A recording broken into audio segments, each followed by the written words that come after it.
Hello दोस्तों, कैसे हो आप? आई होप आप बहुत अच्छे होंगे। और आज हम आपको मजाकी अंदाज में बल की परिभाषा बताने जा रहे हैं कि बल क्या है, फोर्स क्या है।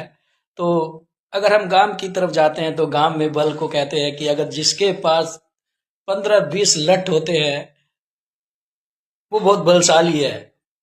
परंतु विज्ञान की भाषा में बल की परिभाषा कुछ और है कि बल वह बाह्य कारक है जो किसी वस्तु की विराम अथवा गति अवस्था में परिवर्तन करता है या परिवर्तन करने का प्रयास करता है, उसे बल कहते हैं।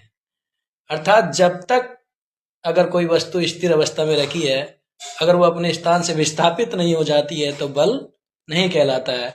अब जैसे देखो, ये वस्तु रखी है, अगर हम इस पे बल लगाते हैं तो बल की दिशा में विस्थापन होया।